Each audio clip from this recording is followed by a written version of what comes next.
welcome back to Deeper Than Most, guys. I'm your host, DJ. And I'm your host, Sav. And today we are on episode 65. This is FNC part 27, and we're in Nebraska. And we're going to be covering the case of Steven Hataaja. But before we get into the case, guys, we do have a couple of DOMs for today. And just to preface this episode, I know I sound super nasally and congested. It's because I am. I have seasonal allergies, and they are really bothering me right now. But before we do anything, we have some dose of the most for you guys to get into. We have two this time around, and the first one is Space Stowaways. In a recent space article, a Russian cosmonaut by the name Sergei Karzakov sparked an interesting conversation on Twitter.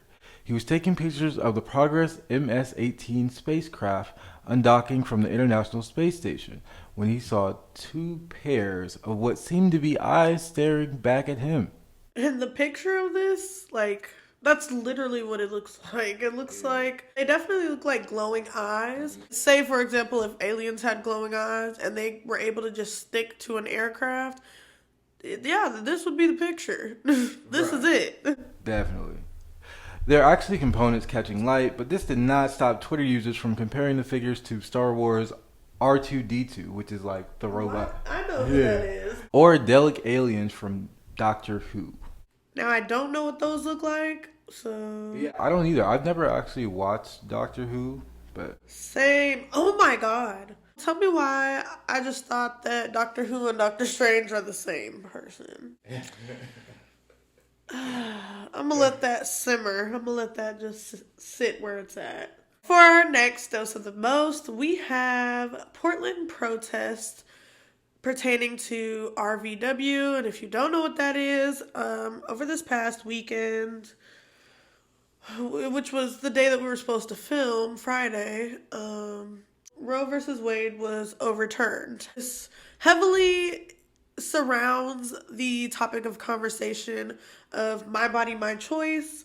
And it's just a very touchy subject, to say the least. The reason why we're covering protests in Portland is because if you are new to our show, we reside in Portland, Oregon, to be exact. Because for some reason, with the PNW states, people don't be knowing that we exist. What is your take on RVW, though, before we get into this? Overturning of the decision or just RVW in general? The conversation of abortion. Honestly, bro, it's nobody's business but the mother and the father of the expected child. Honestly, I don't think anyone should have a say in what should be going on, especially with that woman's body. You know what I mean? Well, that would include the father. I mean, yeah, but I'm saying if the conversation's had, then yeah. But ultimately, no one has the choice but the woman. You know? Well, yeah, that's exactly what it is, and I feel like there's just this constant battle between the boundaries that come along with that. Where it's like, okay, this person, it's their body, they have the choice to do as they please with it. But then we still have these ultimatums, if you will. It's like, oh, okay, well, it's your body, but you can't terminate a child if you feel that that is in your best interest. Or that's what's safe for you. And it's just a really touchy subject because with this overturning, it's a very big thing, and a lot of women will lose their lives because of this, which is really sad to think that and expect that out of this, and to know that the political figures who run this country are okay with that. Right. It's honestly disgusting in my opinion, because it's like they just don't care about anyone else but their own. All these people that are going to be having to go through these traumatic events and situations where they could become pregnant and they just have to deal with it. They can't, Right, yeah. Pertaining to any type of situation, whether that be sexual assault, whether that be, just anything, an unwanted pregnancy. Overall, if somebody doesn't want to have a child, I feel like they shouldn't have to have a child. I know me personally, I don't ever want kids. I'm just not a person that's into the idea of having kids. I think what really scares me is giving birth and the fact that this is going to be a right that could possibly like escalate to the federal level. Because right now it's in the hands of the states individually. Let's just get into this because Portland loves to protest. Large protests took place in downtown Portland following the overturning of RVW by the U.S. Supreme Court Friday morning of June 24th, 2022. A protest that began around 5 p.m. at the Tom McCall Waterfront Park later moved to Lonsdale Square Park. So we have a couple of quotes. We're here today to bring people together on what is really a horrendous day in American history, said Christelle Allen, Executive Director of Pro-Choice Oregon. Today is the first day of what will be a generational fight in front of us, said Allen. What we are seeing is an institutional crumble before our very eyes. Our rights are being rolled back, and I know I am one of millions and millions and millions across this country that isn't going to take it standing down. Allen says they are preparing to help those who may seek abortions from out of state, as well as a day of action on July 9th. This doesn't just affect women, like this does affect men, and this does affect families and parents and all of that. Because you might be ready for a child, but is that guy ready for a child? And if there's no option for either one of you guys, you're both fucked. So yes, it is pertaining to a woman's body, but it's affecting those around that woman. An entire community, an entire livelihood. So it's a pretty big deal, and I feel like we should all be talking about it. Even if it feels like some people don't care, it's still important to get the word out and be supportive. But with that being said, that was our DOM for this episode, and we're going to get into the starting details of what happened to Professor Steven Hataaja. This happened in Chadron, Nebraska, which is a small town of only 5,000 people and home to Chadron State College. It's located in northwest Nebraska. Chadron is known to be quiet and peaceful, a place with practically no crime, and everyone knew each other. When did all this take place? The death of Steven took place in 2006. And who was he? Steven was a 46-year-old and a professor who taught mathematics at the college. The school has over 50 majors to choose from. Now, do you know if that's a lot of majors? I think it's a pretty decent amount. I don't know if it's a lot or like feel like that's too little, but yeah, I feel like that's a pretty decent amount. I'm sure they would have a wide range, but I find it funny that when I was doing the research, that was like specifically mentioned. And I feel like with smaller colleges, like they do shit like that to draw people in. Yeah. He had just moved to Chadron from Spearfish, South Dakota. Everyone who knew Steven described him as impressively intelligent. This is specifically pertaining to math. And he also had a doctorate and was determined to start his new life. He was very well liked by peers and students at the school, and some described him as optimistic. Steven did not own a car, and he walked pretty much everywhere. And I do that too. Like, I have never had a car, and I'm 23. But I've always lived in places where I didn't need a car, except for there were a few places where I did need a car because I was living in a small town, and there's no public transportation in small towns. He wore a signature fedora hat that the members of the community would often see him wear. Steven was also said to be someone who never missed a day of class. Now we're going to get into what led to the main chunk of this episode and all of this information. Getting into the day of December 5th, 2006, Steven was absent from school. He wasn't seen walking around town before work with his hat either. The next day rolls around and Steven still is nowhere to be seen around town, and once co-workers began to worry, he was filed as a missing person. We're going to get into the suspense of the investigation. Once filed as missing, investigators searched for Steven at his home. There was no sign of him being there. In fact, the place was in pristine condition. Police asked people in Steven's life if they knew of any upcoming events or travel plans, etc., and no one had heard any mention of travel. Steven's family thought the situation was weird and very unlike him to just disappear. When I hear this with cases, I feel like, yeah, you should always trust the instincts and the gut feelings of loved ones and family members, friends, all of that. Because I feel like a lot of the times they know their cousin or their son or their daughter or their best friend. Like, they know the victim. So, I don't know. I just find it weird when police are just like, well, how do you know for sure that this is unlike him and weird? It's because I know him. Like, how else would I know? Right. What do you know? You're just an investigator. Right. They try to find every possibility to tell you that you're wrong as opposed to just actually listening. You're looking into it, but they're quick to listen to a witness. Furthermore, he had a scheduled appointment with a student for a makeup exam that morning.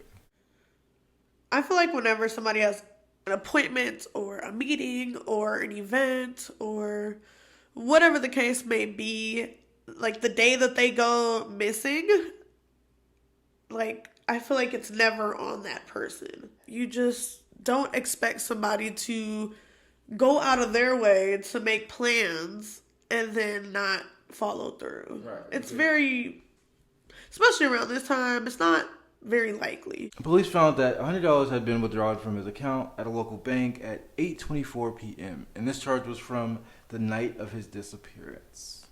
Steven remained missing for 3 long months. We are going to take time to thank our sponsors, and we shall see you soon. Have you heard about Anchor? It's the easiest way to make a podcast. It's free and easy to use.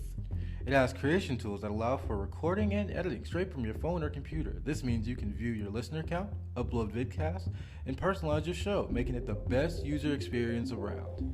Anchor will distribute your podcast for you to Spotify, Apple Podcasts, and so many more, making it so you don't have to do it individually. You can even monetize the podcast without minimum listenership. Anchor has all the tools to make a podcast in one place, like adding files, sound effects, and audience messages. So download Anchor today at anchor.fm, and that's anchor.fm, ANCHOR.FM. So what are you doing? Start your own podcast now. And we're back. All right, so we're going to jump into police theories and just more details. Police thought that Steven may have run off to start a new life elsewhere, though there was no evidence to support this. He had only been in Chadron for 7 months at this time, and a whole nother move would have made no sense. And I completely agree, like, he wasn't even there for a year. Why would you just up and move again when you came to this place with hopes of your future and just living out the rest of your days? Right. In your career. Exactly, yeah, no, that doesn't make sense to me either. His family and friends did not agree with this theory whatsoever. This left investigators with the likelihood of foul play being involved. I don't know, I just don't like when police are so quick to jump to the idea of self-inflicted deaths. Like, it's just, I don't know, why would you not straight up assume that somebody else did this? Right. I feel like it's more often the case, right? Right, yeah. That's how I feel too. I feel like jumping straight up to it being self-inflicted is just a way for them to, like, and I hate to say it like not this, be but rushed or be lazy about it and just like right. not really look into it how they're supposed to. Right. Yeah. Like a scapegoat. Yeah. Another theory police had was that Steven might have been a victim of a hate crime. He was known to be somewhat flamboyant, though his family did not believe that he was gay.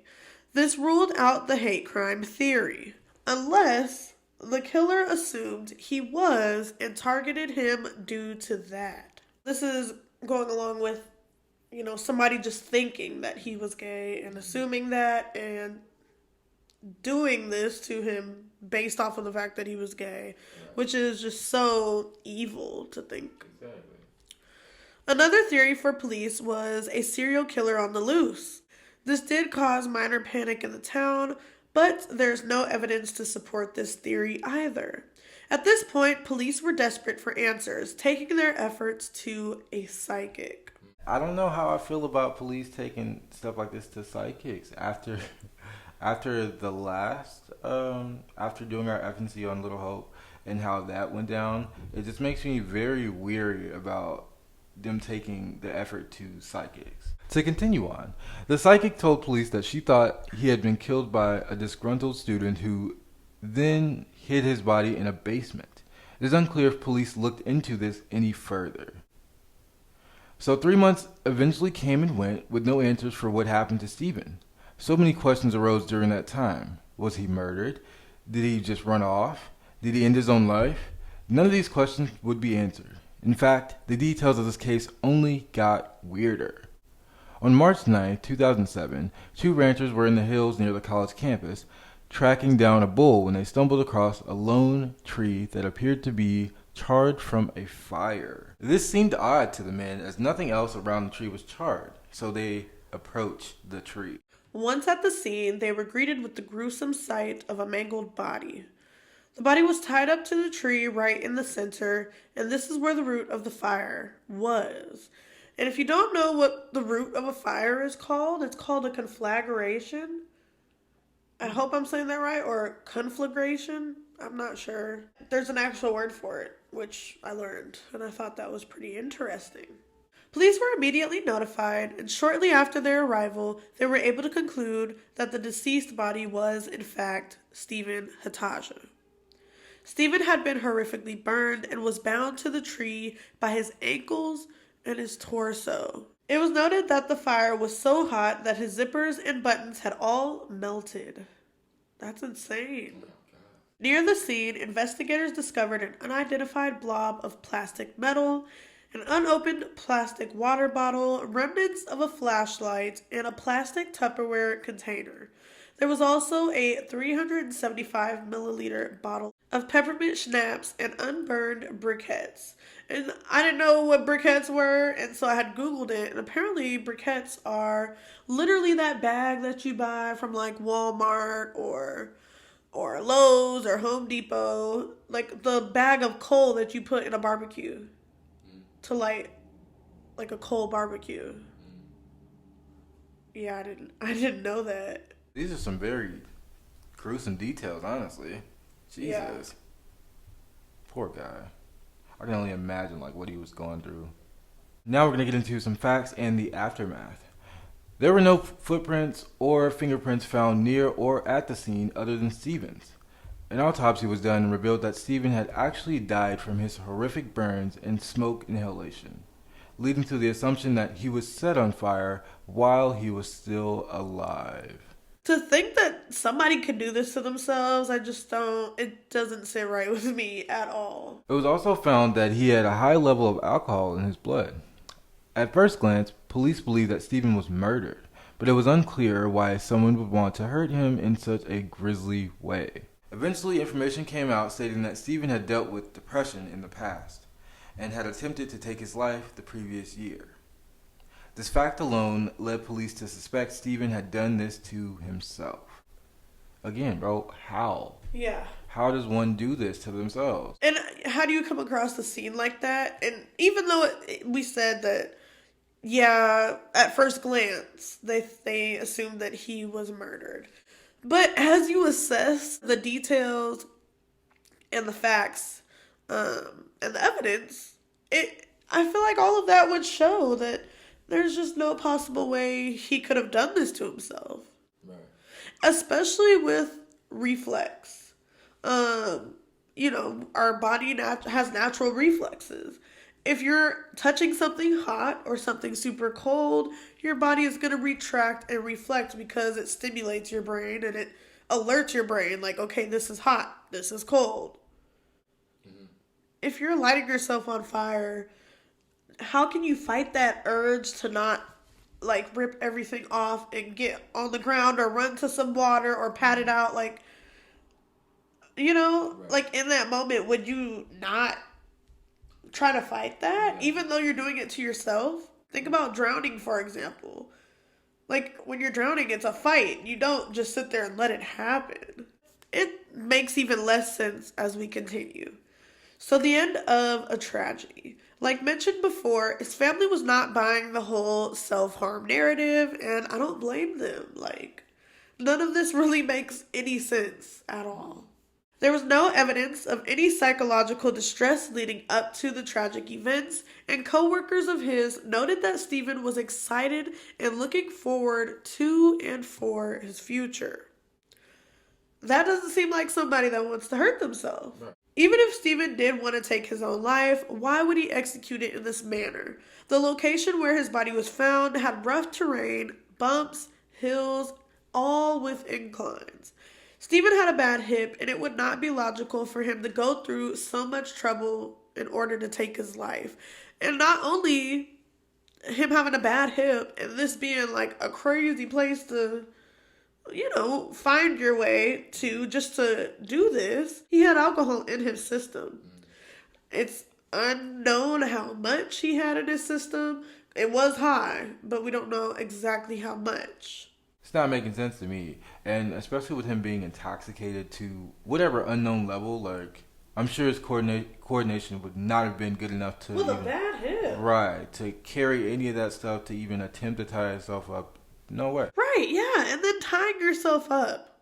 Yeah, it just makes no sense whatsoever. There was no suicide note left behind. Given all details, police were determined to close the case with this version of events as the truth. So the narrative that he took his own life. Of course, many disagreed with this story. And by many, I mean family, friends, all of that. And that's the case. Yeah. That is all for the case. There's no more details, no leads, so many questions, and no justice. It's honestly so sad, and my condolences go out to the family of Steven and, his friends as well, because I don't think you guys are wrong in your speculation. Like, I don't. At all. But with that being said, we are now going to get into our wind down. So this time around we have 3, and our first one reads, is it likely that there may be visitors on the International Space Station? Given what the information that was said... No, because if it's just light reflecting off of a piece of the spacecraft, then no, that just proves it right there. I don't know. I feel like we need a little more than that. I mean, yeah, I get it, light reflecting, but...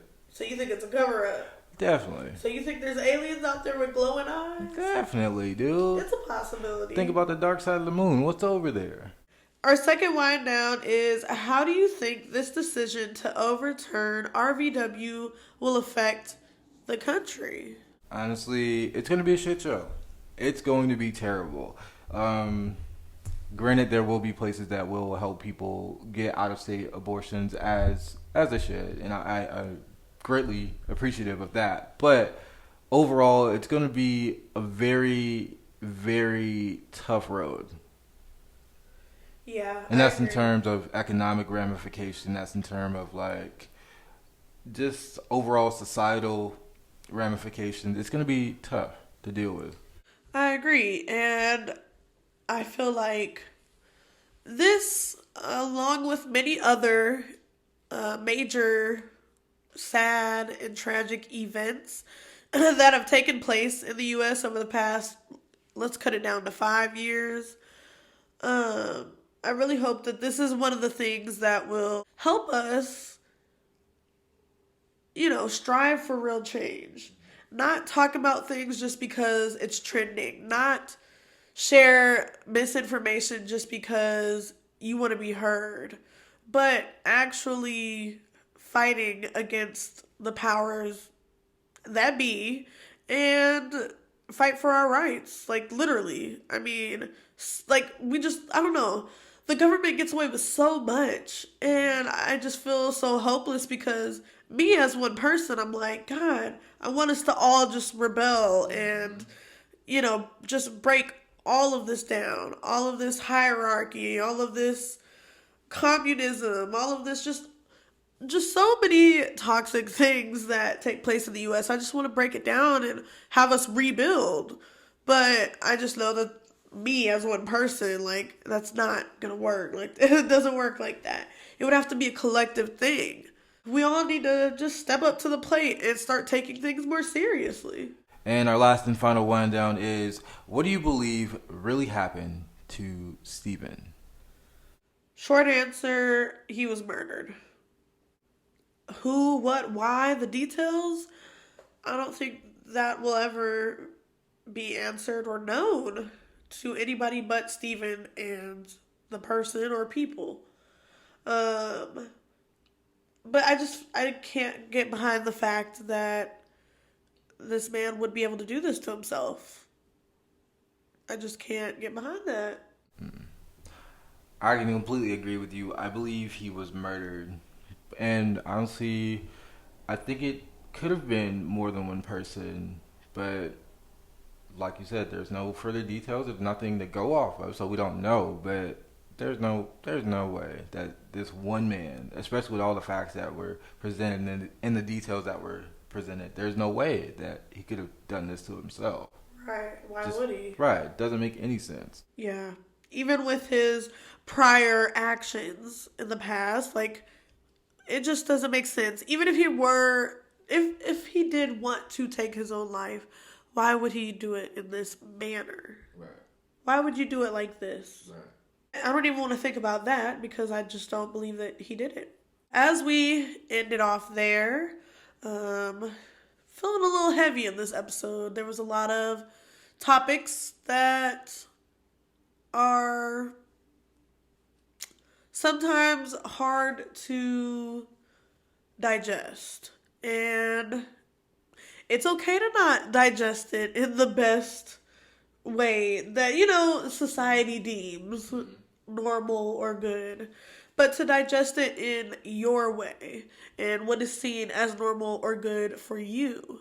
So we're going to roll into our kind words. It's a heavy time right now. Everybody is going through a lot. There's a lot of heavy feelings, and this is not something that's just going to go away next week. This is something that feels very permanent, and it feels like a big shift in this country. I feel like this was the straw that finally broke the camel's back. Like, this is something that everybody is not okay with. And I'm seeing that, I'm seeing that within different communities and different social or economic classes. Like, this is something that everybody's dealing with. So, yeah, it's okay to feel the way that you're feeling during this time. I mean, there's so many feelings and emotions, and it's okay to feel them all. To accept them and appreciate them, because even if you're feeling down and out about this situation, use that fuel. Use that to drive your message home. Drive what you believe in home. I feel like that's really important. That's what we need right now is passion, and we need that raw emotion. We need people to feel what we're feeling. The people that made this happen. The Supreme Court. For my kind words, read up. Read up on the laws of your state, understand the laws of your state, and if you feel like there are things that need to be challenged, by all means, challenge them in any way you can. If you have to get a little group together, start petitions, do it. Because that's the only way. That's the only way that things are going to actually change, if we take the steps to actually do something about our country. Definitely. Knowledge is power, but yeah, making a petition is pretty easy at petition.org, I think, right? But along with those kind words, make sure you're supporting the show by following us on Instagram at deeperthanmostpc. You can even email us at deeperthanmostpc@gmail.com. I have a Facebook group where you can join and be a part of the conversation there as well. We have different conversations over there. Yeah. Also, make sure you're leaving ratings, make sure you're liking, make sure you're reviewing, make sure you're sharing, and just do your part, guys. Just do your part. We hope you guys enjoy the rest of your week. Go outside, breathe some fresh air, and stay light, stay bright, stay positive, even in dark times. Be that light. I feel like those are the most important times where you should stay light, stay bright, and stay positive. Yeah. Because if you waver, then it all comes down, man. You just got to keep your head up.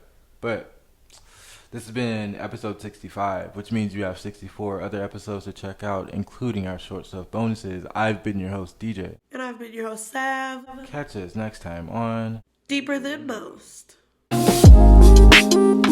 you.